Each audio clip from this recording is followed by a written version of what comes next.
and I thought about it. There was a book I read, Skill with People. It's written by, it's a little book. It's only about 60 pages, but it's a phenomenal book. It tells you about what people think about it. And one of the things that was in the book is, when people are meeting or talking with each other in a conversation, they usually only remember the last 10%. Now, if you're in an interview process and a person has interviewed, let's say 10 people, and now you're number 11, they probably even remember less because they're worn out. They might be taking a few notes, but they're still only listening to that last 10%. So I said to myself, self, close. That's what's going to make all the difference. And what I did was I got a tape recorder. This is like pre-tape, stuff we have today. I think it was reel-to-reel, not only tape. And so so what I did was I came up with a script. I wrote myself a script, and when I knew it was going to, I said, pick my 3 best skills as we talked about in the document.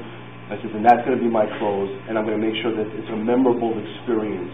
And so when I wound down, I would say, so do you have anything else you want to add, Carl? Yes.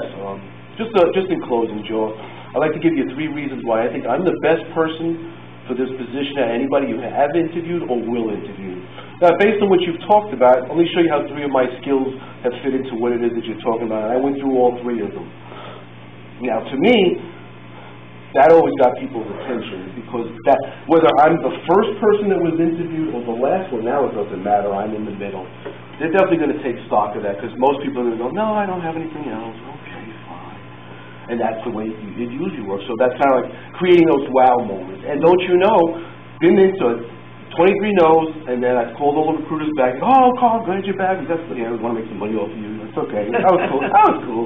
So I said, and I went out on 3 different interviews. I was like 1, 2, the Jeopardy song didn't even get a chance to play.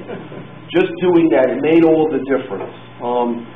Even put me in position to negotiate money a little bit better because of that. Because it created that confidence factor as well. People like other people with confidence. But the close on anything with any meaning, and certainly when I started I took that from the employee arena into when my technology consulting, and always did the same exact thing. Even when the person told me, Carl, we don't have a need for your consulting services, I was okay. I had that covered too.